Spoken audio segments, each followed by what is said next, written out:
Et la nuit, le gérant de l'hôtel a frappé ma chambre. J'ai ouvert et il a voulu me violer. J'ai vécu dans ma vie beaucoup de déceptions. Exactement, c'est vrai. Bon. Tu sais que Fatala, j'ai été la première journaliste à faire le reportage là-bas. On en parle, il y a beaucoup de panels, mais il y a des gens qui ne comprennent pas ce que ça veut dire, le tourisme durable et responsable. On ne peut pas parler de tourisme sans pour autant parler de tradition. Il faut respecter la tradition, c'est la responsabilité ça. Donc il faut respecter la tradition. Et même moi, je vais dans beaucoup d'hôtels, mais je ne peux pas. Hein. Les gens te voient et te disent, il y a une noce. Quelle noce?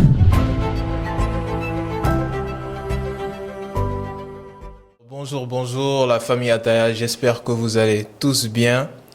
Alors aujourd'hui, nous sommes dans le deuxième épisode de notre podcast Ataya.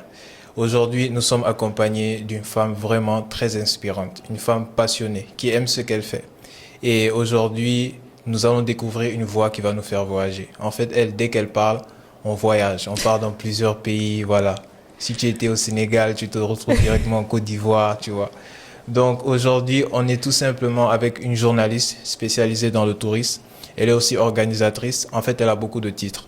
On ne pourrait les citer aujourd'hui et on est avec Kewesen. Alors Kewesen, comment vous allez?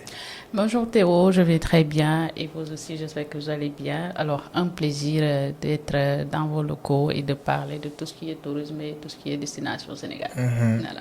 Merci beaucoup.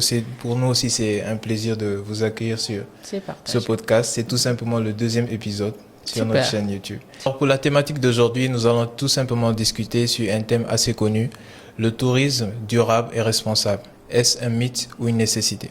Alors, Kewe, si j'ai une première question à te poser aujourd'hui, pour toi, basiquement, c'est quoi le tourisme? Le tourisme, c'est quoi? Le tourisme, c'est le fait de sortir de sa vie quotidienne, voilà. Donc, sortir de chez soi, aller vers un autre lieu qui nous est pas familier. Par exemple, je peux prendre l'exemple, je quitte Dakar pour aller aux îles du Saloum. Donc, ce qui m'amène là-bas, c'est quoi? C'est la découverte, c'est la détente, ça peut aussi être le travail. Voilà, donc c'est ça. Maintenant, ça doit être sur une durée qui n'est pas trop longue. Voilà, ça doit être sur une durée déterminée pour pouvoir faire le tourisme là où on va. D'accord, très belle réponse. Alors aujourd'hui, si on devait revenir dans la thématique, moi j'allais te poser une question. On parle du tourisme durable et responsable. Mais est-ce qu'on peut appeler ce tourisme-là aussi, le tourisme durable et responsable, comme quelque chose qu'on peut préserver? Est-ce qu'on peut voir ça comme ça? Oui, déjà avant de parler de préservation du tourisme durable et responsable, il faut savoir ce que ça signifie le tourisme durable et responsable. Parce qu'on en parle, il y a beaucoup de panels, mais il y a des gens qui ne comprennent pas ce que ça veut dire le tourisme durable et responsable. Alors, le tourisme durable, c'est quoi? Ça, c'est le côté c'est le côté du gouvernement, c'est le côté des collectivités territoriales. Donc, c'est eux qui doivent faire de telle sorte que chaque site, qu'on puisse préserver l'écosystème, qu'on puisse préserver l'environnement, mais aussi tout ce qui est culture, et aussi permettre aux petites et moyennes entreprises de ce site-là de bénéficier des retombées du tourisme. Maintenant, c'est quoi le tourisme responsable? Moi, je quitte Dakar pour aller en Casamance. Il y a des réalités là-bas. Donc, avant-hier, j'étais avec le roi d'Oussouye. C'était pas permis de porter n'importe quoi. J'avais des jeans déchirés comme aujourd'hui, mais arrivé chez le roi, j'ai changé de tenue. Okay. C'est pour montrer que il faut respecter la tradition. C'est la responsabilité, ça. Donc, il faut respecter la tradition. J'ai changé de tenue. Il y a une façon de parler au roi. Il y a une façon de saluer le roi. Il y a une façon de s'asseoir. Donc, on ne peut pas faire n'importe quoi dans ce site-là. L'autre chose, c'est quoi?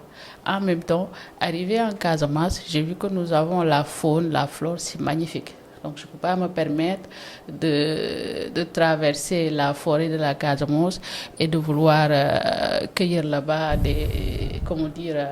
des fruits, quelque chose comme ça, parce que ce n'est pas aussi responsable. Donc, une fois qu'on se déplace sur un site, il faut s'adapter à la façon de vivre des populations, mais aussi éviter le maximum possible de polluer le site-là. Donc, c'est pourquoi je suis revenue un peu sur ce que ça veut dire en général le tourisme durable et responsable. Maintenant, c'est une nécessité pour le tourisme. C'est quelque chose qui est nécessaire parce qu'on ne peut pas parler de tourisme et sans pour autant parler de la propreté. Ok. Voilà, donc d'où le tourisme durable. On ne peut pas parler de tourisme sans pour autant parler de tradition. On ne peut pas parler de tourisme sans pour autant parler des retombées du tourisme dans la population. Voilà, ça concerne toute la chaîne de valeur. Donc quand on parle de la chaîne de valeur, ça commence déjà au niveau du transport, au niveau de l'hébergement, de la restauration, et les gens qui sont dans les villages artisanaux, à savoir les artisans et tout. Maintenant, tout le monde doit bénéficier du tourisme. Donc c'est quelque chose qui est nécessaire à ce moment-là, que ce soit pour le Sénégal et pour le monde entier, surtout pour le Sénégal parce que nous avons une très belle destination. Maintenant, il faudra faire de notre possible de préserver la beauté de cette destination-là. Donc, et pour préserver la beauté de cette destination, bien sûr, il faut faire de telle sorte qu'éviter la pollution, mais aussi valoriser l'écosystème. C'est important. Voilà. Très joli. Moi, quand j'écoute tout ce que tu dis, il y a une valeur que je retiens dans le tourisme durable et responsable. C'est le respect qu'on met en avant. Si quelqu'un ne respecte pas d'abord le tourisme durable et responsable, je pense que ça ne pourra même pas exister en fait. Ouais. Mais il y a aussi quelque chose que tu dis. Et ça aussi, il y avait ça dans l'épisode 1, la Casamance. Pourquoi tout le temps la Casamance revient? Qu'est-ce qu'il y a en Casamance? Quand on nous dit visiter un pays, un truc au Sénégal, on nous dit toujours Casamance. Mais qu'est-ce qu'il y a en Casamance en fait? Alors, moi, j'ai fait 6 jours en Casamance. Je suis arrivée hier nuit. La Casamance, c'est une belle découverte. Nous avons tout en Casamance. Nous avons la faune, la flore, nous avons l'écosystème, nous avons les traditions, nous avons la culture, mais nous avons aussi la solidarité. Donc, ce qui est inclus dans le tourisme responsable. Donc, la Casamance, c'est une zone touristique très important, très important dans la destination Sénégal parce que ça englobe beaucoup de choses. Et en Casamance, nous avons beaucoup de choses à découvrir. Il y a beaucoup de sites, il y a beaucoup d'îles, il y a beaucoup d'histoires en Casamance. Donc, je peux prendre l'exemple de l'île de Carabane. Je peux prendre l'exemple aussi du Cap Skirring. Voilà, donc qui est déjà un site touristique. Déjà, hier seulement, j'ai vu que les touristes étaient en train de venir en masse au Cap Skirring. C'est normal, c'est l'ouverture de la saison. Et si on quitte Cap Skirring, on peut aussi citer Cabrousse. Cabrousse avec la famille d'Aline Sitoé Diatta, que j'ai eu à rencontrer personnellement. Je connais la maison d'Aline Sitoé Diatta, sa famille et tout. Bruno Diatta, qui était à la présidence, il est de Cabrousse. Donc, c'est des personnalités qu'on doit connaître, leur histoire, où est-ce qu'ils habitent, quelle éducation ils avaient au fait, pourquoi ils étaient comme ils étaient. Donc tout ça, c'est en Casamance. On ne peut pas l'avoir à Dakar. À Ziguinchor aussi, il y a d'autres sites. Nous avons les bois sacrés de la Casamance. C'est très important avec le roi d'Oussouye qui nous a reçus. Il y a aussi la reine d'Oussouye que beaucoup de gens ne connaissent pas. Moi, je ne la connais pas. Voilà, c'est une personnalité. Voilà. Donc, il y a même les rois et les reines ici. Exactement. Au Sénégal. Oh, je ne savais pas. Voilà, aussi, il y a le roi et la reine. C'est un royaume. Donc, eux, ils sont là-bas pour non seulement protéger la population, mais aussi essayer d'aider les personnes démunies. Okay. Donc, quand par exemple tu vas voir le roi d'Oussouye, tu lui remets par exemple un petit 5 000, lui il ne va pas prendre les 5 000 là. Ah bon? Non, ils ont un coffre là-bas, ils mettent tout l'argent et à chaque fois qu'une personne vient pour un problème, le roi prend cet argent pour régler le problème des populations. C'est la même chose que fait la reine, mais quand même ils ont des pouvoirs mystiques parce qu'il y a des bois sacrés et voilà.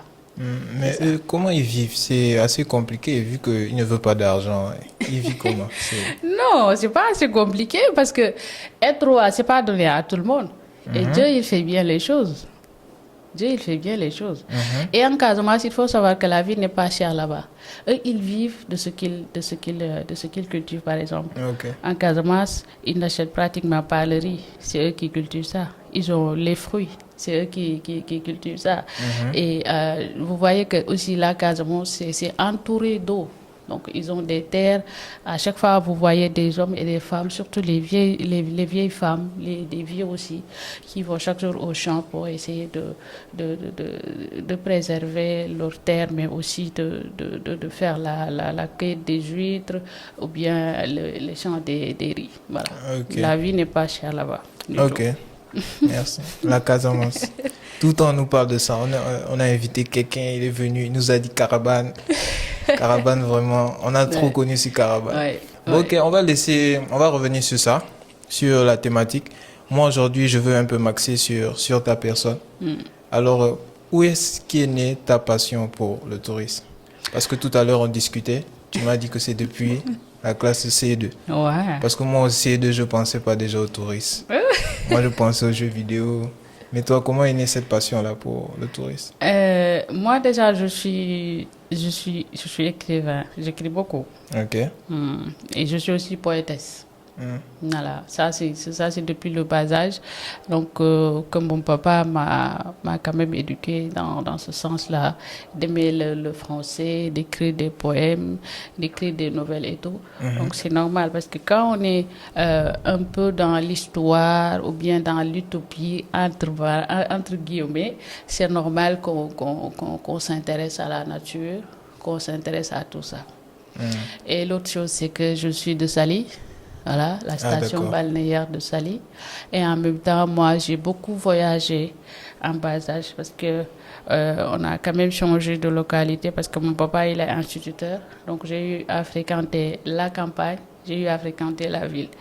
Voilà, j'ai fait aussi des travaux champêtres comme tout le monde. Donc, tout ça, voilà, c'est cet amour-là qui fait qu'à chaque fois, je suis écrit sur beaucoup de choses. Et en général, quand je suis seule, j'essaie d'écrire n'importe quoi, voilà, j'ai de l'inspiration. Et c'est comme ça que m'est venue l'idée de faire la promotion du Sénégal. Voilà, parce que derrière, je suis patriote, voilà, patriote, très patriote. Ça veut dire que j'aime le Sénégal et depuis le bas âge, j'ai toujours aimé l'histoire entre les Noirs et les Blancs. Léopold Sédar Senghor, Aimé Césaire, voilà. Donc, c'est eux que, voilà, je lisais beaucoup leurs textes et voilà, c'est ça. Ok. C'est très joli, hein. Faire de ça un métier aujourd'hui, pour moi, ça ne devient même plus un métier. C'est maintenant une passion parce que quand je fais quelque chose que j'aime, moi, je ne considère plus ça comme un métier. C'est maintenant devenu une passion pour toi, vraiment une passion. Tu vis tous les jours de ça. Alors, si moi, je dois te poser une autre question aujourd'hui, c'est ton premier reportage sur le touriste. Ça s'est passé comment? C'était comment? Le premier reportage. Difficile. Difficile, hein? Difficile parce que mon projet touristique, je l'ai écrit, je pense, en 2 jours. Oui. J'ai écrit l'émission en 2 jours. Après, j'ai vu un tonton avec qui je travaillais. Donc, je l'ai soumis ça, il a corrigé. Et après, ma première émission, c'était à Saly, parce que je suis de Saly. Et c'était très difficile parce qu'il fallait que je trouve comment faire la coiffure, acheter des habits et tout ça. Mais par la grâce de Dieu, quand même, j'ai eu quelqu'un qui était à la direction de l'exploitation de la SAPCO de Saly, M. Meng.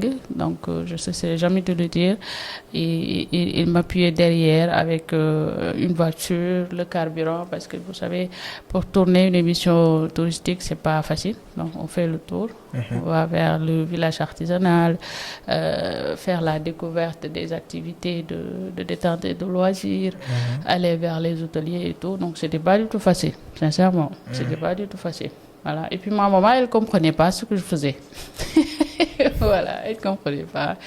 Elle voulait que je me concentre un peu plus sur autre chose que la télé. Voilà, c'est ça.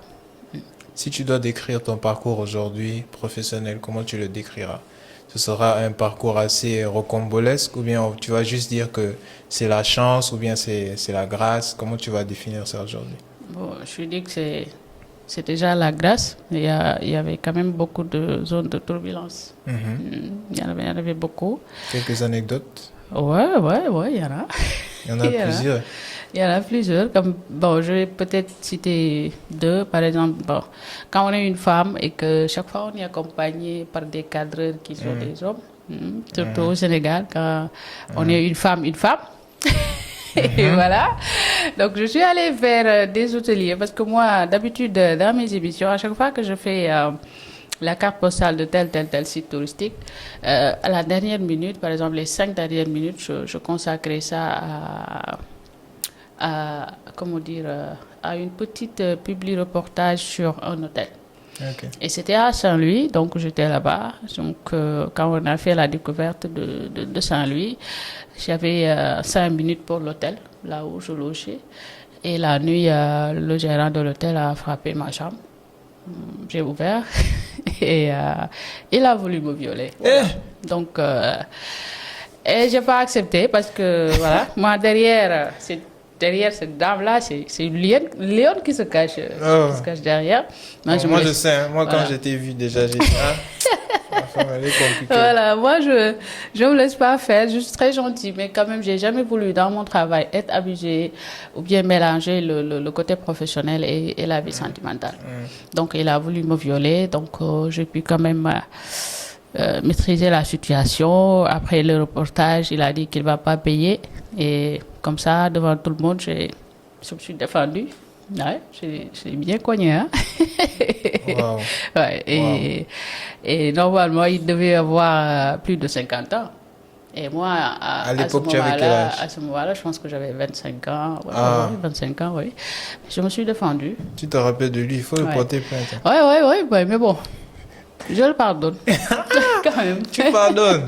Oui, je le pardonne parce qu'il est plus de ce monde. Voilà, donc voilà, okay. ça c'est quand même des souvenirs et ça fait partie quand même des souvenirs. Il y a quelque chose aussi que tu as dit, les femmes qui travaillent vraiment dans des environnements avec que des hommes, c'est très difficile.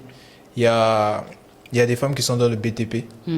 Tu sais que c'est rempli d'hommes. Ouais. Et ce sont ce genre d'histoires qu'on écoute le plus souvent, tu vois. C'est très dur.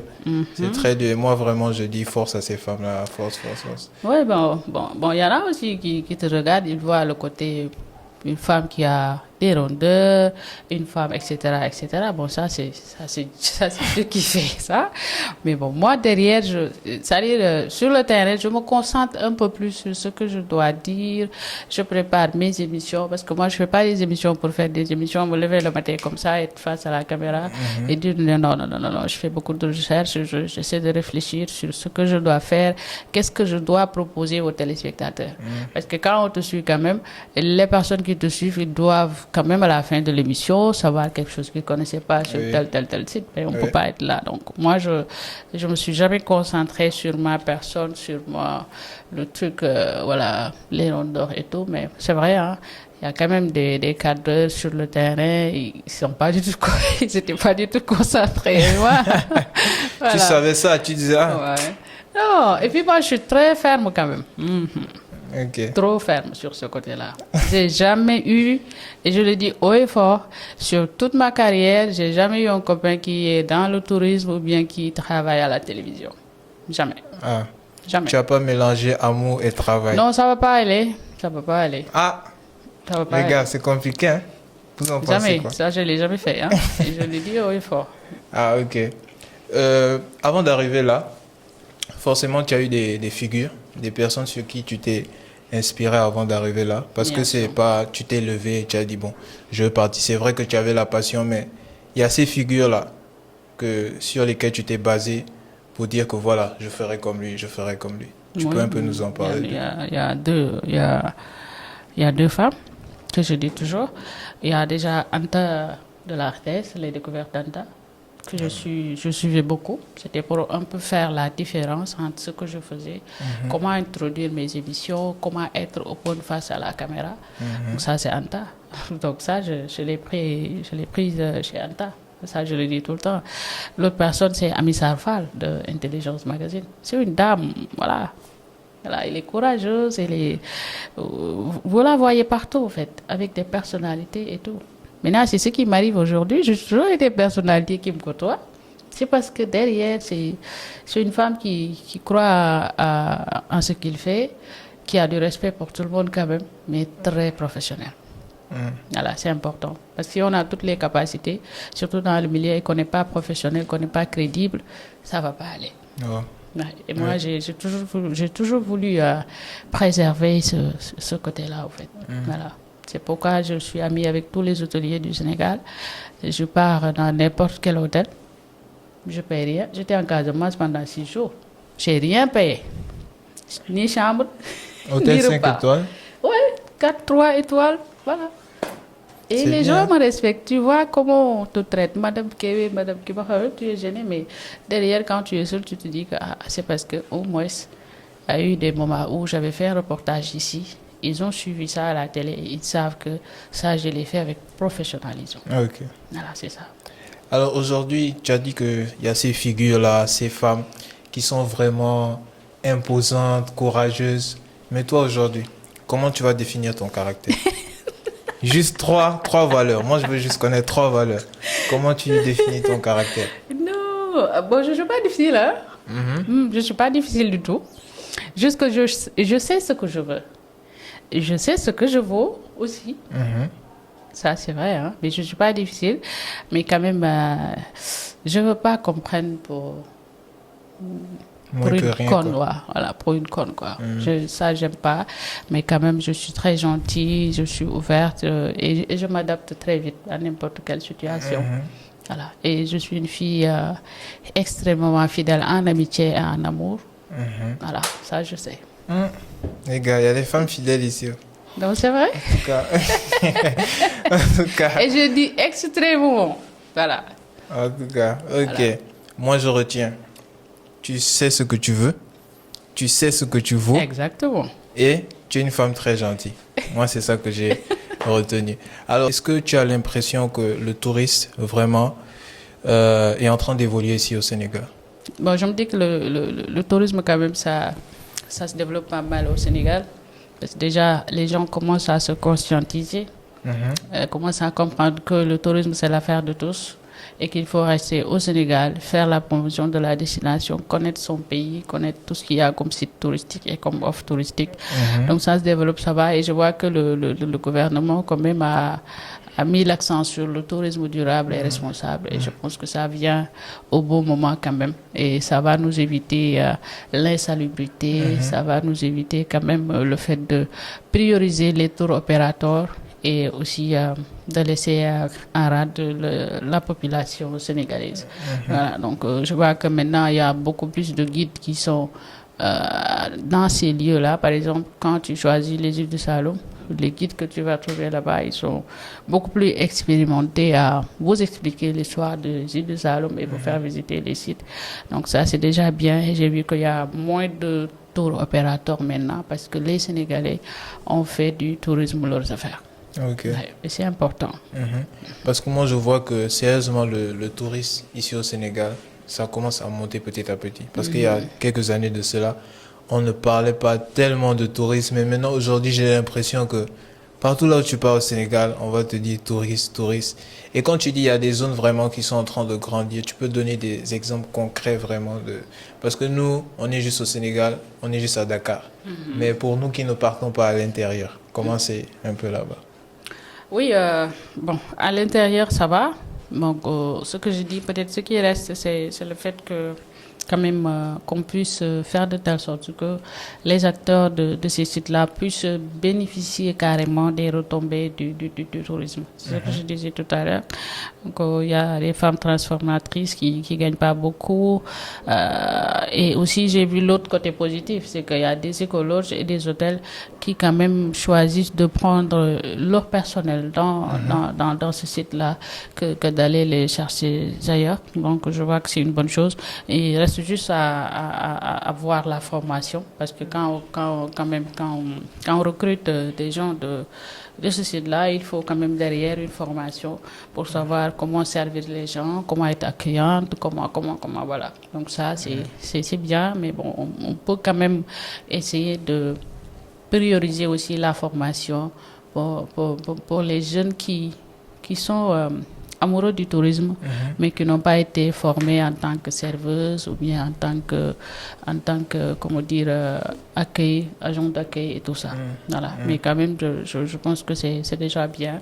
Les gens favorisent la population locale que d'autres populations. Ouais. Bon, ça c'est une question courageuse, hein. Il faut vraiment du courage pour ça, ce que je vais poser là. Parce que c'est un petit coup de gueule, on va dire. Oui.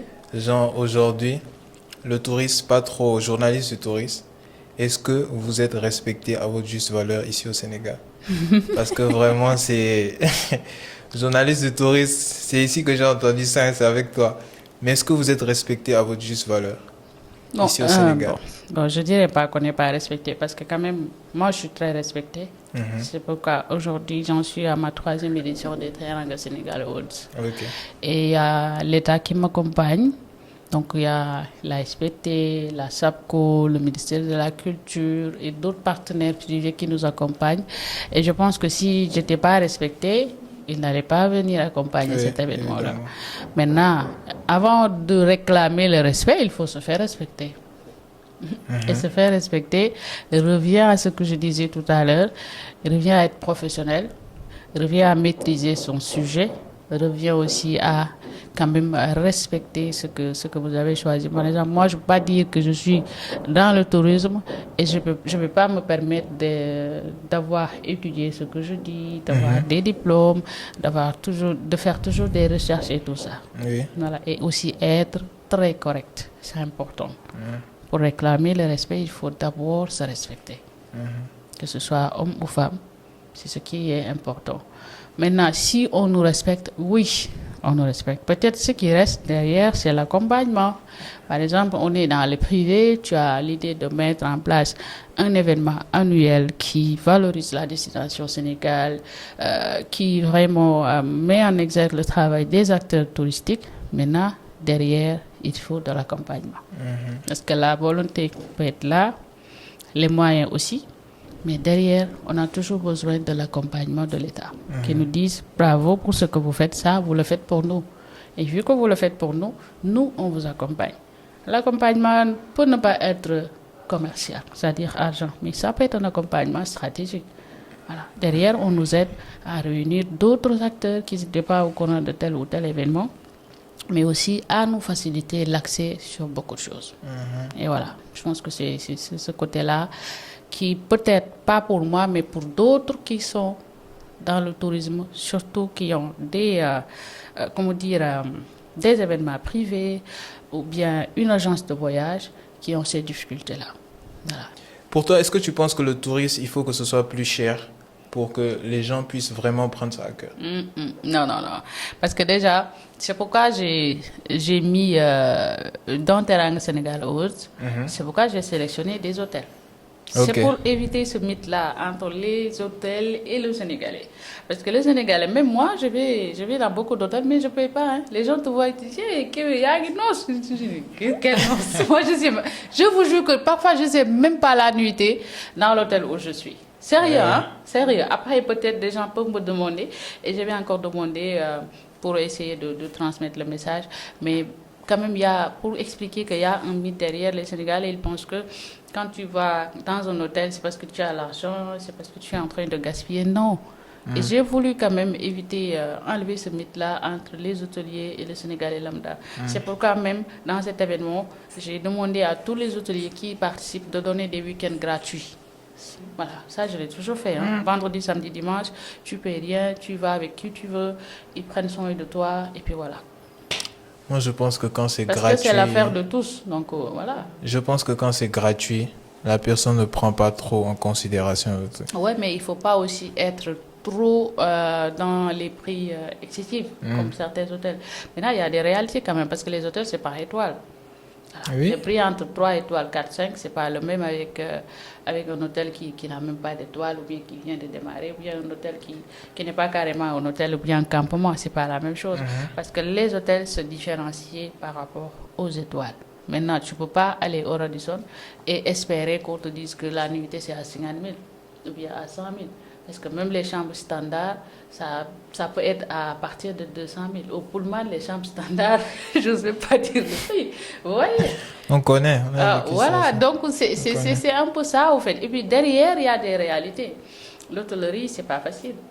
Voilà, il y a, comment dire, l'électricité derrière, l'eau derrière, le personnel, il y a aussi la bouffe, donc Voilà, c'est pas facile. Hein? Bon, je vois que maintenant, quand même, il y a des hôteliers, surtout les écologues qui ont commencé à un peu être sur le solaire. Donc, oui, voilà, c'est moins coûteux que d'être carrément sur l'électricité qui, parfois, à chaque fin du mois, tu as 3 millions de factures. Ça, je vois, parce que j'ai des amis hôteliers. C'est pas du tout facile pour eux.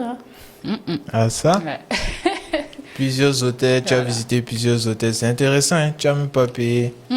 Ok, jamais. maintenant pour toi, meilleur hôtel du Et Sénégal. si vous passez par moi, vous aurez une réduction. Il suffit Ok. que j'appelle pour dire allô, D'accord. si vous devez payer 50 000, peut-être vous allez payer 30 000 ou 25 000. Ah bon? Ouais, ça quand même, Dieu Ok. merci. La c'est une prochaine fois, quand je relation. vais partir dans un hôtel, Il n'y je a te aucun contacte. souci. Il n'y a Pas de aucun souci souci. pour Si ça. je t'amène, tu ne vas pas payer. Ok. Maintenant pour toi, meilleur hôtel du Sénégal. Je t'ai pas dit de Dakar, je t'ai pas dit Mais de... les hôteliers sont Cas- mes amis. Le meilleur hôtel du Sénégal pour toi. Ils sont mes amis. Non? J'ai des hôtels coup de cœur, quoi, comme les palétuviers de Toubacouta. Nice. Ok. Tu Les veux pas me palétuviers dire de le Toubacouta, meilleur hôtel? L'hôtel chez Salim Lagrose, c'est des amis, c'est des gens qui ont commencé avec moi. Par exemple, je peux prendre l'exemple de chez Salim Lagrose. Bokoum, il a été vraiment la première personne qui a vraiment pris son argent et pour financer mon émission. En même temps, derrière, il a pu. La première édition, c'était difficile. Il a quand même envoyé une délégation et il m'a remis une enveloppe. Donc, je ne vais jamais me lâcher de le dire parce que aujourd'hui, si j'ai cette force-là d'avancer, parce que lui aussi, il est derrière, il a pu me dire que tu peux le faire. Donc voilà, beaucoup, c'est mon frère de cœur, l'hôtel chez Salim. C'est beaucoup, on te salue. Merci Voilà, beaucoup. c'est ça. Ok, le tourisme. Au Sénégal, si on regarde un peu en Afrique, le Maroc, c'est le premier pays en termes de tourisme. Ouais, ils sont Ok, très à si l'avance. tu as une vision, dans 5 ans, ou bien dans 10 ans, on va dire, tu places le Sénégal à quelle position? Parce qu'aujourd'hui, je ne sais même pas on est combien tu es. Tu places le Sénégal dans quelle position par rapport au Maroc? Bon, il faut savoir que le Maroc, quand même, nous devance largement. Oui. Côté infrastructure, offre touristique et tout, mais aussi destination. La destination Sénégal est chère quand même. Ça, on l'admet, c'est cher. Parce que du début de l'achat de billets d'avion, tu viens à l'AIBD, les taxes et tout, tu loges à l'hôtel, le guide est là, etc., etc. La destination, elle est trop chère quand même.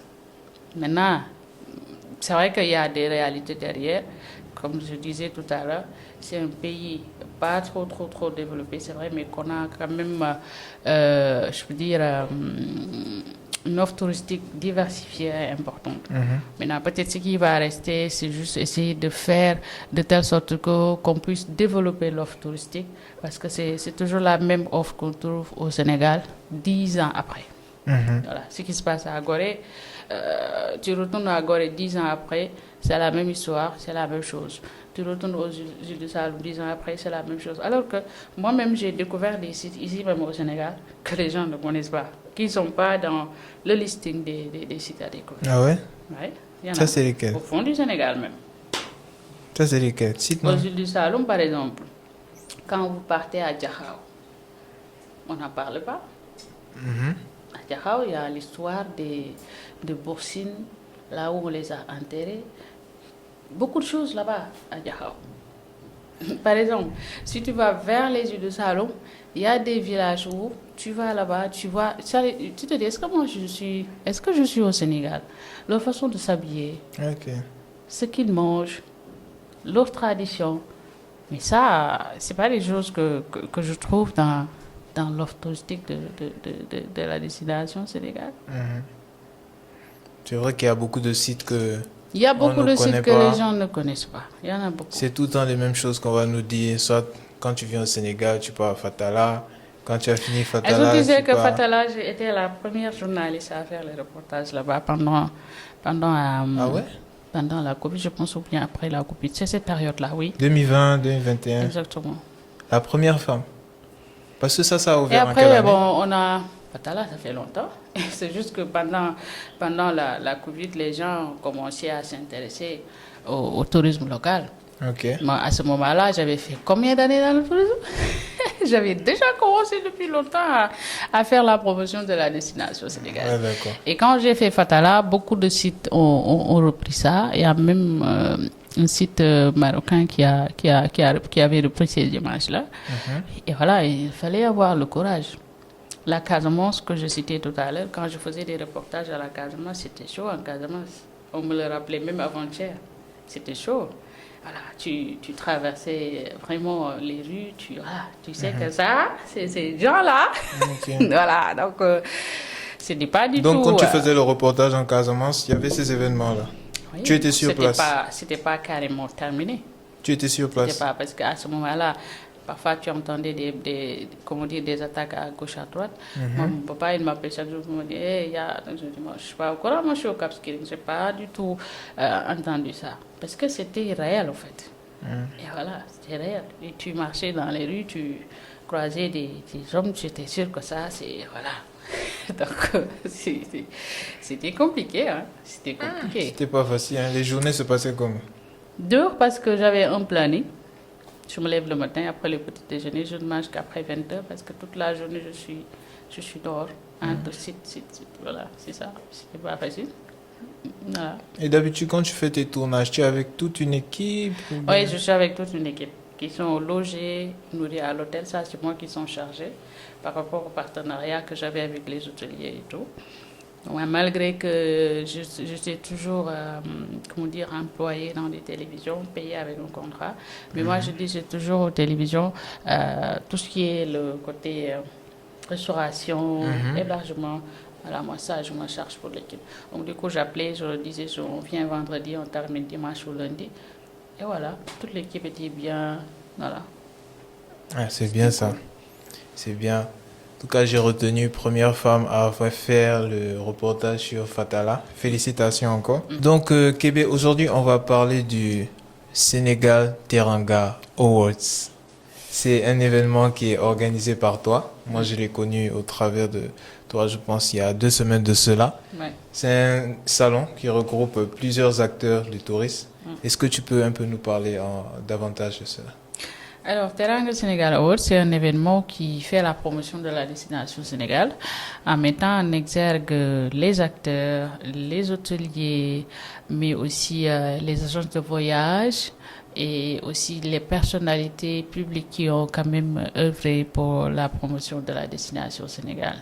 Alors, cette année, c'est la 3e édition et on le fait sur 2 jours, à savoir le 5 et le 6 décembre. Donc, on a mis en place une exposition vente le 5 et le 6. Il y aura un panel où on va parler de la valorisation inclusive de la destination Sénégal. On va aussi parler de la destination palmarinoise, donc Palmarin que beaucoup de gens ne connaissent pas. Qu'est-ce qu'il y a à découvrir à Palmarin, qu'est-ce qu'on doit faire, comment faire, quitter Dakar pour aller à Palmarin. Donc tous ces détails-là pour essayer de comprendre un peu la destination palmarinoise, mais aussi ce qui est un peu la touche personnelle que j'ai faite dans cet événement cette année, c'est que j'ai invité les jeunes diplômés en tourisme au Sénégal, donc les jeunes qui sont diplômés en tourisme, à venir vraiment faire partie de l'organisation, apporter leur touche personnelle, et ça va leur permettre aussi d'être en contact avec les personnalités touristiques, décrocher des stages avec les hôteliers, mais aussi avec le concours d'art oratoire qu'on a mis en place. Ils pourront bénéficier de l'eau qu'ils vont gagner, que ce soit des formations, des stages dans les hôtels, voilà, et tout ce qui s'ensuit. Donc c'est cette année ce qu'on va faire, et le samedi, ce sera le dîner de gala, le samedi 6, où on va rendre hommage à Doudou Ndiaye Coumba Rose, donc qui a beaucoup fait pour le Sénégal, parce qu'il a amené le drapeau du Sénégal partout dans le monde. Il y a aussi Mohamed Ndao Tyson, qui a mis en place le sport business dans la lutte sénégalaise. Okay. Donc, il fait partie des personnalités qui seront magnifiées cette journée-là. Et nous avons aussi Père Laïdjao, journaliste sportif. J'ai aussi pris des guides femmes au fond du Sénégal, en Casamance, à Djilor, Djidjak, et aussi il y a un ancien guide, donc Gustave, qui sera avec nous cette année. Nous avons aussi pris des agences de voyage, donc il y en a aussi, et aussi des acteurs dans le milieu du tourisme. Voilà. J'entends beaucoup de personnalités publiques. Je trouve que c'est une stratégie en fait de mettre plusieurs personnes en avant pour pouvoir attirer d'autres personnes encore, des grands visages. Oui, oui, je dis que oui, parce que déjà, même côté marraine, parrain, donc déjà, pour les marraines, nous avons Amissa Fall, donc elle sera avec nous, c'est déjà une très grande personnalité. Donc elle sera là-bas pour non seulement nous encourager, mais encourager aussi nos jeunes frères diplômés en tourisme à quand même persévérer dans ce qu'ils font. En même temps aussi, il faut savoir que l'événement Teranga Sénégal Ose, c'est un événement que je commercialise pas trop. Ok. Non, parce que déjà, au moment où je vous parle comme ça, je peux dire que je suis sold out. Ok, déjà. Déjà, parce que je connais déjà les personnes. On est à combien de semaines de l'événement déjà? On est à 3 semaines. Déjà sold out. Voilà. Depuis 2 mois, depuis moins de 2 mois. Wow. Parce que derrière, c'est pas le côté commercial que je favorise. Derrière, je favorise l'excellence. Je favorise vraiment, je peux dire, le fait de rendre hommage aux personnalités qui méritent quand même ça. Le tourisme, c'est stressant. Et parfois, il faut essayer de faire sortir les gens de leur zone de confort pour les mettre devant la scène et leur dire merci pour le service rendu à la destination Sénégal. Et moi, c'est ça qui m'importe, en fait. Donc, je ne suis pas dans le truc de non, il faut acheter une table à 500 000, il faut acheter un ticket pour rentrer, non. Donc, déjà, la journée du vendredi, je peux dire que c'est une journée porte ouverte. Il n'y a pas d'achat de tickets. Vous pouvez venir participer au panel. La cérémonie officielle, c'est le vendredi après-midi. Maintenant, le samedi, c'est le dîner de gala. Donc, on a mis des tables, c'est vrai, à 500 000, entre truc. Mais bon, quand même, c'est un événement ciblé. Voilà, ciblé parce qu'il n'y a que des acteurs touristiques et culturels qui seront là-bas, des étudiants qui sont aussi, bien sûr, des acteurs et aussi des personnalités qui nous accompagnent. Derrière, bien sûr, les partenaires qui sont là et qui croient à cet événement-là. Maintenant, bien sûr, il y aura toujours des personnes qui veulent venir découvrir Titi, découvrir ce qu'on fait, les journalistes qui seront aussi de la partie. Mais quand même, c'est pour vous expliquer que je ne me base pas sur le côté commercial comme d'autres font. Le fait de dire non, je remets une distinction à tel. En retour, il faudra me donner ça ou ça ou ça.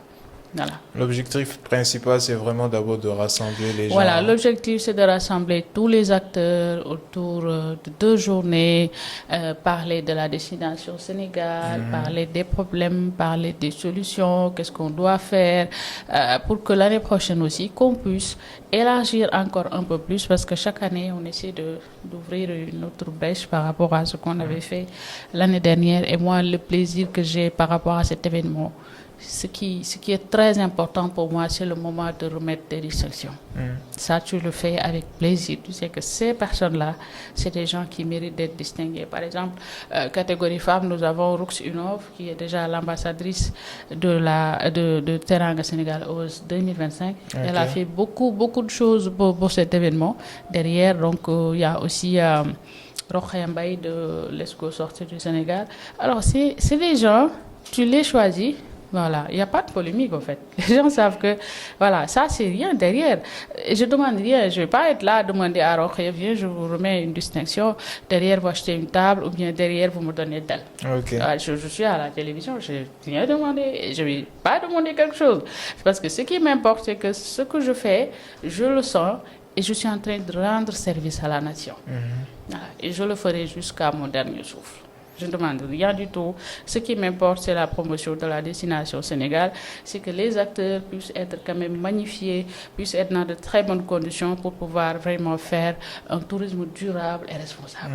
Voilà, c'est ça. Tu me dis que tu n'as pas besoin d'argent, mais pour organiser ça, il faut au moins de l'argent, il faut au moins faire quelque chose. Comment l'organisation se passe? C'est pas... C'est pas aussi simple que ça. Non, c'est pas simple parce qu'il y a des partenaires qui m'accompagnent. Hein. Mhm. Nous avons Calimo Consulting Group qui nous accompagne, nous avons Calimo Agence Immobilière qui nous accompagne, nous avons Transvie, nous avons Tons Air, AIBD, SAPCO, ASPT, sont nombreux, OneXBet qui nous accompagne. Nous avons SIAD avec, c'est eux qui produisent Tampico qui nous accompagne, le Pullman qui accueille l'événement cette année, Ataï bien sûr qui nous accompagne. Donc voilà. Et la RTS qui est partenaire par rapport à cet événement. Et le DG de la RTS, c'est notre parrain d'honneur, M. Pape Alenia. Et on va aussi remercier le directeur de la télévision, M. Pape Madi, qui a vraiment fait beaucoup de choses pour quand même qu'on puisse avoir beaucoup plus de visibilité, que l'événement puisse être relaté sur la RTS 1. Il y a beaucoup de partenaires qui nous accompagnent, énormément de partenaires qui nous accompagnent. Wow, c'est extraordinaire. Hein. Voilà, En énormément. tout cas, je vais tout faire pour participer au voilà. Maintenant, ce grand projet de Sénégal Tourist Awards, comment tu vois la vision dans 5 ans de ce grand événement? Dans 5 ans, la spécialité de cet événement, c'est que ce n'est pas un événement qui est figé sur une place. Donc, on parle de la destination au Sénégal, on doit tourner dans chaque site. Ok. Par exemple, les 2 dernières années, c'était à Saly. Ah, d'accord. Voilà, parce qu'on a fait la première édition à l'hôtel Amaryllis, donc c'était, je peux dire que c'était une édition test, parce que c'était pas trop. La deuxième édition, ça allait quand même. Et bon, là, je me suis dit, je vais décentraliser un peu à Dakar pour voir ce que ça va donner. Et là, tu t'attends à combien de personnes à peu près? Bon, je m'attendais à 200 personnes, mais là, j'ai largement dépassé 200 personnes. Wow, Pour dire extraordinaire. Félicitations. Voilà. Tu m'as parlé de protection tout de suite, protection de touristes. Mais toi, en tant que tu fais partie du domaine, tous les jours tu es dans le domaine, est-ce que tu as déjà participé ou bien tu as déjà été témoin d'un désastre écologique? Ah, bien sûr, à Saint-Louis, Saly et Palmarin. Par exemple, Palmarin, ça se trouve où? Moi, je connais Palmarin, pas trop. c'est dans les îles du Saloum. Donc, vous passez par Mbour, vous prenez la route de Joal, vous passez par Sambadia. Et voilà, juste après Sambadia, c'est à droite. Donc, c'est là-bas, Palmarin, c'est dans les îles du Saloum. Comme vous pouvez aussi passer par croisement Jospon, vous prenez la droite jusqu'au croisement entre Ndangan et Fimela et vous remontez vers Palmarin. Ah, ok. C'est un très beau site. Alors, on revient sur la question. Alors, si. J'ai déjà été témoin de ça. Je vais prendre l'exemple de Saint-Louis. Il y a eu quelques années avec l'avancée de la mer quand même. Le quartier de Gendar, donc c'était désastreux. Vraiment, la mer avait vraiment récupéré beaucoup de maisons et c'était difficile. Voilà, j'ai été témoin de ça. L'autre, c'est avec Saly. Maintenant, Saly, ça va. Mais avant, l'avancée de la mer, beaucoup d'hôtels avaient vraiment perdu leur plage. Ok.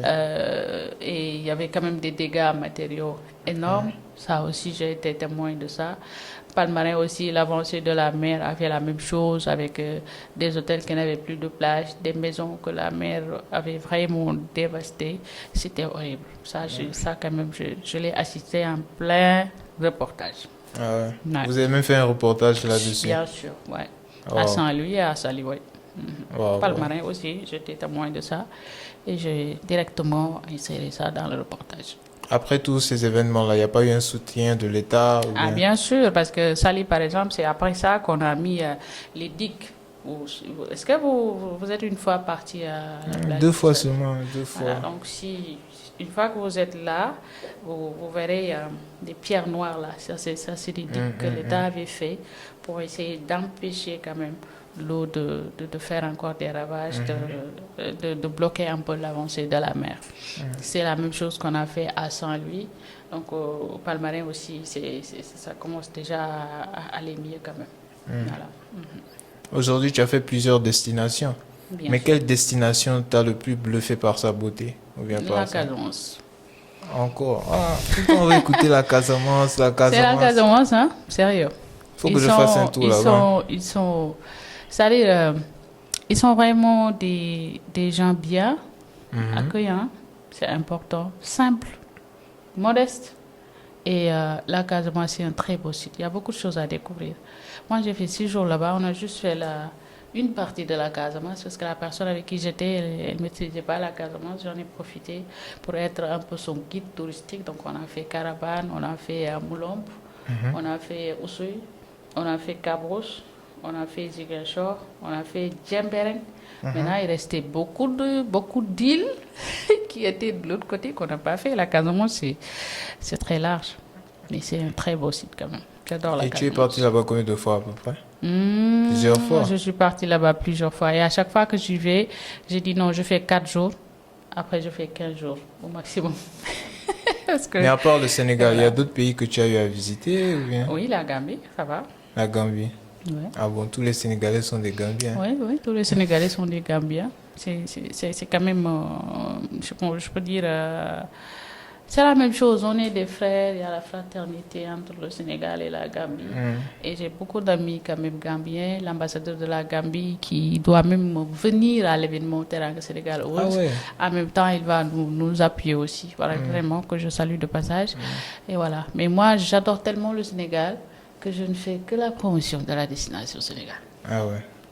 C'est pourquoi je n'ai jamais sorti du Sénégal. Mais chaque fois que j'ai des opportunités de voyage, par exemple, je devais voyager le 8 novembre en Belgique.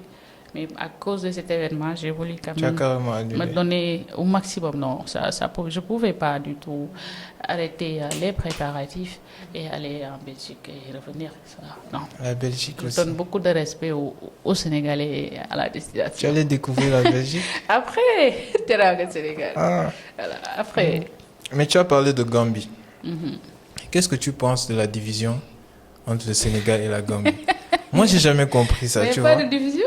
Non, si. Tu sais pourquoi il n'y a pas de division? Pourquoi? Quand tu vas vers la Casamance, tu passes par la Gambie.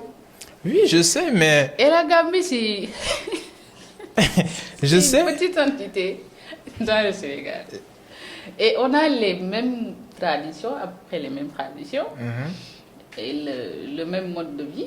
Donc, moi, je me dis que c'est un seul pays divisé en une petite... Oui, mais pourquoi? Il n'y a même pas 1 million d'habitants là-bas, je pense pas. Moi, ça, je dois en fait. repartir à Casamance. Je bats les Gambiens. Les Gambiens, expliquez-nous en fait. Non, mais sérieux, ils sont bien quand même. Ok. Voilà. Ils sont bien. Tout au long de ton parcours, tu peux me citer des personnes qui t'ont marqué? Parce que forcément, tu as fait plusieurs rencontres. Tu as dit que tu as rencontré Si. des personnalités. Mais quelles sont ces personnes-là qui t'ont vraiment marqué jusqu'à aujourd'hui? C'est, je ne vais pas dire personnalité, mais quand même les reportages que j'ai fait sur le terrain, ça m'a marqué quand même les femmes des îles du Saloum. Les îles du Saloum. Oui, qui se lèvent le matin, tu les rencontres quand même, ils sont dans les mangroves en train de faire la cueillette d'huîtres. Et derrière, quand tu demandes ça coûte combien, s'ils te disent le prix du kilo ou tout ça, voilà, ça, tu as juste envie d'acheter tout et de repartir Voilà. sur Dakar. Comme aussi sur le terrain, j'ai eu quand même à croiser des enfants qui connaissent pas leurs parents. Parfois, tu pleures avec eux, tu leur donnes de petits cadeaux et tout. Voilà, ça m'a marqué quand même. Parce que moi, j'ai presque fait le tour du Sénégal. Ouais. Parce que je me dis que dans ce genre de situation-là, ce sont vraiment des moments très difficiles. Hein. Quand tu vois ces choses comme ça, tu vois que tu n'as pas la capacité Exactement. de pouvoir régler la situation. Tu as pleuré. Oui, je suis très sentimentale. Femme, tu m'as dit que tu es femme. Là, je suis... imposante. Non, mais je suis très Fallait sentimentale. pas pleurer. Je suis très sentimentale parce que derrière, je vois peut-être ma petite famille, je vois mon fils. Derrière, je vois ma maman. Voilà. Et vraiment, au fond du Sénégal, tu vois des familles vraiment diminuées. Tu vois des femmes qui se lèvent à 6 heures du matin, à 7 heures du matin pour ne vendre que la journée 1000 francs. Tu vois des enfants qui sont pas dans de très bonnes conditions, ça il faut aussi le dire. Voilà, donc c'est ça. Moi, je l'ai vu seulement hier en Casamance. Et voilà, le petit, je l'ai pris sur moi. Donc voilà. Tu parles de famille, tu parles d'enfants, tu parles de maman, tu parles de papa. Qu'est-ce qui représente pour toi aujourd'hui? La famille, tout. Non, la famille a une place particulière dans ta vie. Exactement. Exactement. La famille a une place particulière dans ma vie parce que je suis très famille, c'est vrai. J'adore mes enfants, ils sont ma vie. Mais il y a une personne qui fait, euh, qui fait mon identité, quoi. Et Et ça, c'est qui? c'est mon papa, comme toujours. Voilà. Lui, je dis toujours que c'est la seule personne qui peut déceler mon silence. C'est la seule personne qui peut écrire toute mon histoire, même les yeux fermés. C'est la seule personne qui me comprend. Voilà. Moi, bon, vous savez, les gens ne me comprennent pas trop parce que je ne parle pas beaucoup. Je suis trop solitaire, en fait. Je peux même dire que je suis seule, hein, parce que moi, je fais mes combats toute seule. Je réfléchis toute seule, donc je fais tout toute seule. Voilà. Derrière, quand même. Pourquoi je suis cette femme-là qui, voilà, sur le terrain ne se laisse pas faire, c'est parce que je pense trop à mon papa. Et j'ai honte quand même qu'il se lève le matin et voit sur les journaux telle fille, voilà, je ne peux plus faire ceci, cela. Voilà, j'ai jamais aimé ça, en fait. Voilà, parce que lui, c'est mon trésor. Je ne peux pas parler de mon papa. Non, mais quand tu parles de ton papa, il y a quelque chose. Moi, je sens quelque chose, tu vois. Il y a quelque chose. Il occupe une place. C'est tellement fort, tu vois. Quand tu parles de ton papa, je sens qu'il occupe une grande place. Il a vraiment joué un grand rôle dans ta vie. C'est vraiment quelqu'un de très important pour toi aujourd'hui. Oui, c'est quelqu'un de très important pour moi parce que ce que je suis devenue aujourd'hui, c'est grâce à lui. Quand je faisais mes écritures très bas âge, c'est lui qui m'apprenait comment écrire, c'est lui qui corrigeait mes textes. Vous voyez, même au lycée, quand je faisais des reportages, je me rappelle bien avec le club de littérature, d'art et de philosophie, je venais à la maison, je mettais le dictaphone, je lui faisais écouter les reportages, il corrigeait en même temps. Et aussi, l'autre chose, c'est que mon papa, voilà, on est trop proches. C'est comme je dis tout à l'heure, il me comprend, il ne me juge pas. Voilà, c'est la seule personne. Je sais que même si je tue quelqu'un, il va me couvrir. Mais après, quand on sera seul, il va me dire, ah, ça, c'est ça, évite ça, évite ça. Parce qu'il me comprend, en fait, il ne me juge pas. On va dire que sur cette terre, c'est la personne en qui tu as le plus confiance. Hein. Ouais. C'est ça. Ouais. Tu as dit papa. Bon, en toute sincérité, hein, donc ma maman, elle est là, mais mon papa, c'est... Toute la famille sait que mon papa, c'est mon trésor. Et puis, parmi tous ses enfants, je ne vais pas dire ça préféré, mais quand même, on a été comme ça. Très comme proche. moi aussi, je ne le juge pas, quoi qu'il puisse arriver. Même quand les gens parlent, je dis, ah non, taisez-vous, son ami est là. Je dis, ouais. Donc, je n'accepte pas qu'on fasse des choses à mon papa, en fait. Okay. Parce que c'est mon papa. Moi, je me rappelle toujours des jours où c'était difficile dans ma vie, mais il était là. Voilà. Quand ça n'allait pas, il ne mangeait pas. Quand j'étais pas bien, il n'était pas bien. Voilà. Quand je pleurais, je le voyais, je sais qu'il était en train de pleurer aussi. Bon, papa de Kewesen, si tu nous vois, voilà quoi. Maintenant, si tu dois lui dire un mot aujourd'hui, qu'est-ce que tu lui dirais?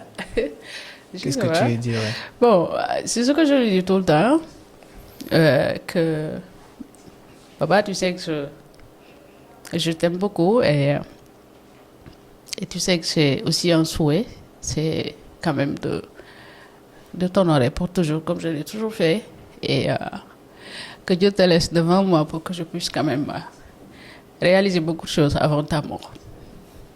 Merci. Voilà, on va aller doucement, on va aller mollo. Hein. Alors, tu as dit mère, forcément tu as des enfants. Mère de combien d'enfants aujourd'hui? D'abord, moi, je me suis mariée un peu trop jeune quand même. Ah, ok. Mon fils aîné, il fait la première. Ok. L'autre est en troisième cette année. J'ai aussi Barham, qui a presque 4 ans. Et voilà, j'ai aussi une petite fille, très adorable, mamie. Okay. Voilà. Donc, maman vous salue aujourd'hui. Ouais. Moi aussi, tonton vous salue. Alors qu'on a passé un moment d'échange très inspirant, avec une femme très inspirante aussi et passionnée. Alors, si tu peux donner un message à cette nouvelle génération qui arrive et qui est aussi passionnée comme toi, du tourisme, qu'est-ce que tu lui dirais aujourd'hui? Non, je vais juste leur dire de persévérer, d'apprendre surtout. Parce que quand on aime quelque chose, il faut avoir les bagages, voilà, intellectuels. Donc, sur ça, il faut apprendre. Il faut aussi surtout côtoyer les doyens qui sont dans ce secteur. Peut-être moi, c'est cette chance-là qui fait que chaque fois, j'essaie de persévérer, d'apprendre encore plus. Voilà. Donc, je côtoie des docteurs en tourisme, je côtoie des professeurs, voilà, des gens qui sont mes doyens dans ce que je fais. Et chaque fois je demande. Et c'est ça qui te motive à apprendre encore plus. Maintenant, si vous aimez le tourisme, il faut savoir que c'est stressant, c'est pas stressant. C'est stressant dans la mesure où vous n'avez pas de vie de famille. Moi, il m'arrivait de travailler les jours de Tabaski, de Korité. Oh. Et Tamkharit, ça m'a trouvé, je pense, deux fois, une fois à Palmarin, l'autre, je pense, c'était à Saint-Louis. Mais bon, c'était la passion. Même si je mange pas le théré avec la famille, c'est pas grave. L'essentiel, c'est que ce que je le fais parce que c'est une passion. Mais quand même, c'était une façon pour moi de montrer le tourisme sénégalais autrement, d'inciter les Sénégalais à aller vers les sites touristiques, de leur montrer que il faut pas avoir peur d'aller vers les hôtels. Donc, c'est pour nous, c'est pas que pour les étrangers. Et maintenant, je suis très fière de ce que je vois. Je vois que tout le monde s'intéresse au tourisme local. Je vois que les Sénégalais, on les croise un peu partout dans les sites avec leur famille. Et c'est très bien et c'est à encourager quand même. Ouais. On veut suivre Kewesen. On veut savoir quelle sera ta prochaine aventure. Parce qu'on sait que, tu vas partir quelque part encore. Quelle est ta prochaine aventure? Bon, pour l'instant, juste après l'événement, déjà, je dois rejoindre Kaoren, agence de Kalimo Group Consulting, donc qui sont dans le tourisme et qui quand même m'ont proposé de les rejoindre pour essayer d'apporter ma touche personnelle par rapport à l'agence de voyage, à savoir les excursions, donc les forums sur le tourisme et tout. Donc normalement, on doit être au Maroc, donc avec un grand forum qu'on fera là-bas, on va parler du tourisme, on va parler du sport et de tout. Et je vais toujours poursuivre mes émissions, bien sûr, voilà, si le temps me le permet, parce que ça, c'est déjà une passion. Même si je travaille au bureau, il faut que je continue à faire plaisir aux Sénégalais. Ah, c'est ça. Hein. Voilà. Déjà, tu as déjà une très belle carrière. Mais forcément, il y a un rêve, il y a un objectif que tu veux atteindre. Oui. Ce serait lequel? Je vais bientôt ouvrir mon agence de voyage pour essayer de montrer la beauté du Sénégal. Et aussi, je veux aller à l'international parce qu'il y a des acteurs qui sont là-bas, qui font un excellent travail, donc qui sont sénégalais, mais que les gens ne connaissent pas. Et on va essayer d'aller jusqu'à chez eux pour essayer de montrer quand même ce qu'ils ont fait pour le Sénégal.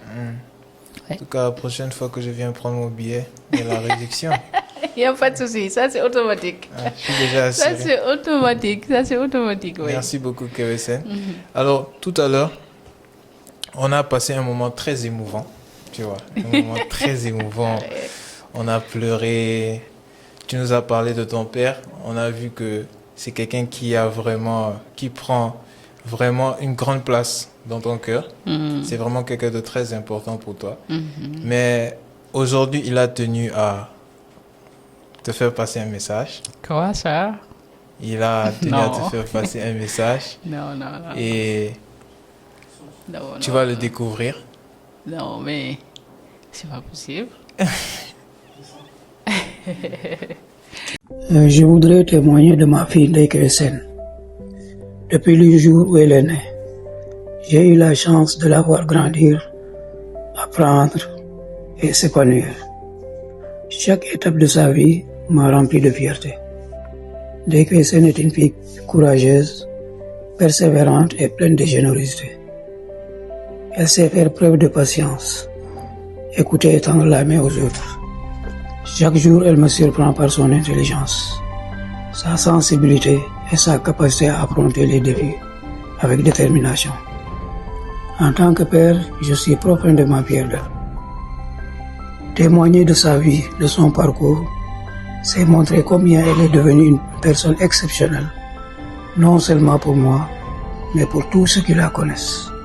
Ndeye Kewesen est un vrai rayon de lumière pour moi.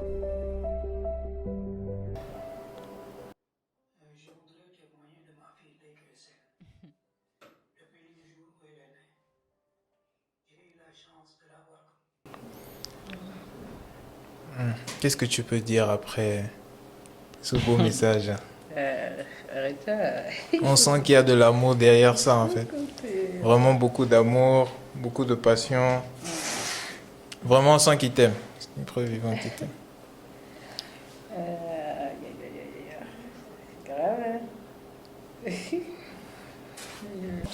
Exactement, c'est vrai. Bon. Je veux parler de lui parce que il a beaucoup fait pour moi. Je ne peux pas parler de mon papa. Je peux pas Tu nous avais déjà beaucoup parlé de lui tout à l'heure. Je veux parler de lui. C'est mon trésor. C'est la seule personne qui me fait pas du mal parce que moi, j'ai vécu dans ma vie beaucoup de déceptions, beaucoup de trahisons, beaucoup de combats. Comme il a dit, je suis extrêmement gentille et les gens, ils abusent de sa gentillesse. Et ce qui a toujours été ma force, c'est mon papa. Il ne doit pas me voir dans des choses pas bien. Je dois être une fierté pour lui. Et je commence déjà. C'est déjà une fierté pour lui. Hein. Je commence déjà. Je vais pas encore terminer parce que je dois faire beaucoup de choses pour lui avant sa mort. Et j'imagine même pas la mort de mon papa. Non. Je ne souhaite pas ça. Il va encore vivre très longtemps. C'est la personne qui... C'est ma motivation, en fait. Voilà. C'est ma motivation. Voilà. En tout cas, merci Chloé d'être venue sur le plateau de Ataya. C'est avec émotion et joie qu'on termine cette émission, ce podcast. Vraiment, c'était très émouvant. Et famille Ataya, on se dit à la prochaine pour notre prochain épisode. Merci Kébé. Merci.